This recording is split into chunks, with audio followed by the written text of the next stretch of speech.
মালয়েশিয়ার পেনেং শহর হতে চারজন বাংলাদেশি কুয়ালালামপুরের উদ্দেশ্যে রওনা দেন পাসপোর্ট তৈরি করার জন্য।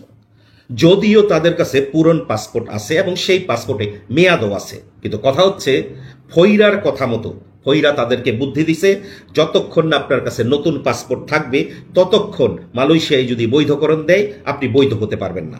যথারীতি ফইরার কথা মতো পেনেং শহর থেকে কুয়ালালামপুরের উদ্দেশ্যে রওনা দেয় এবং ইএসকেলে পৌঁছায়। ইএসকেল থেকে তারা তাদের পাসপোর্টের কাজ সম্পূর্ণ করে এবং রাতে টিবিএস বাস স্ট্যান্ড থেকে পুনরায় পেনেং যাবার উদ্দেশ্যে রওনা দেয়। ইপো যেতে যেতে এক রোড ব্লকে বাসের থেকে ইমিগ্রেশন পুলিশ এই চারজন বন্ধুকেই আটক করে।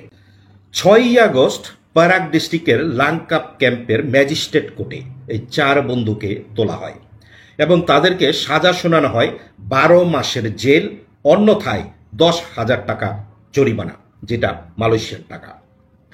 এক একজনের 10,000 রিঙ্গিত জরিমানা। শুধুমাত্র একটি ভুল ডিসিশনের কারণে চারজন মানুষের 12 মাস জেল খাটতে হবে, না হলে এক একজনের 10,000 টাকা জরিমানা দিয়ে দেশে যেতে হবে। ফইরার কথা শোনার কারণে তাদের সাথে দেখা করতে আসা তাদের বন্ধুর সাথে যখন আমরা কথা বলি, আমরা জানতে পারি এই প্রতিটা ব্যক্তির পাসপোর্ট আছে এবং প্রতিজনের পাসপোর্টে 2 থেকে 3 বছরের মেয়াদ আছে, কারণ তারা কেউ ট্যুরিস্টে আসছে, কেউ বা কলিং ভিসায় পালাইছে। এখন কথা হচ্ছে ফইরার কথা মতো যখন ফইরাই তাদেরকে বুদ্ধি দিছে যে আপনার নতুন পাসপোর্ট লাগবে ভিসা লাগাইতে হলে, কথা হচ্ছে এখানে যেই চারজন ব্যক্তি আটক হয় তাদের ফ্যামিলির 10,000 রিঙ্গিত জরিমানা দেওয়ার মতো অ্যাবিলিটি নাই। এখানে মালয়েশিয়াতে অনেক বাংলাদেশি আছেন, অনেকে বর্তমান সময়ে অপেক্ষায় আছেন মালয়েশিয়া কি বৈধকরণ দিবে কিনা, এবং বৈধকরণ দিলেই আমার নতুন পাসপোর্ট লাগবে।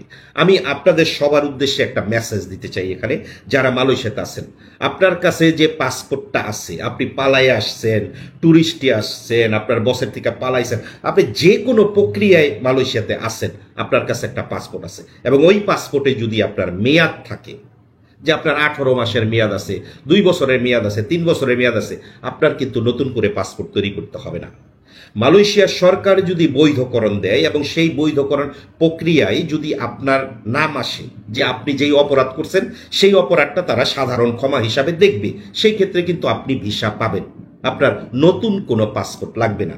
আপনি মালয়েশিয়ার 10টা নতুন পাসপোর্ট বানান, আপনি যে মালয়েশিয়ায় ফিঙ্গারপ্রিন্ট দিচ্ছেন ইমিগ্রেশনে, সেটা কি মুছতে পারবেন? আপনি 10টা পাসপোর্ট বানালেও কিন্তু আপনি আপনার ফিঙ্গারপ্রিন্ট কিংবা আপনার নামে যে মামলা আছে সেই মামলাও আপনি মুছতে পারবেন না।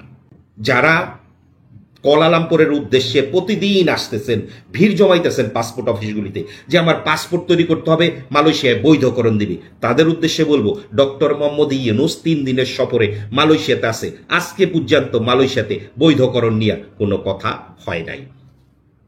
উনি যেই উদ্দেশ্য নিয়ে আসছে সেইটাই কথা বলছে, যে 5টা উদ্দেশ্য। কাজী যারা বৈধতার জন্য নতুন পাসপোর্ট তৈরি করতেছেন, বসের কাছ থেকে পালাইছেন পাসপোর্ট নিয়ে, আপনার কাছে একটা পাসপোর্ট আছে, তারপরও ভাবতেছেন আবার নতুন পাসপোর্ট তৈরি করবেন, এমন একটা সময় আসবে যে এই যে 4 বন্ধুর কথা বললাম ওনাদের মতো আপনিও ভিতরে থাকবেন। পাসপোর্টের যদি মেয়াদ থাকে আর মালয়েশিয়ার সরকার যদি বৈধকরণ দেয়, আপনি যদি সেই আওতায় পড়েন যে আপনার ব্ল্যাকলিস্ট বৈধতা দিবে, আপনার লারিমাজিকান বৈধতা দিবে, সেই ক্ষেত্রে আপনিও বৈধতা পাবেন। কাজী অযথা পাসপোর্ট তৈরি কইরা সময় নষ্ট করবেন না, অযথা পাসপোর্ট অফিসগুলিতে ভিড় জমাবেন না। ভালো থাকবেন।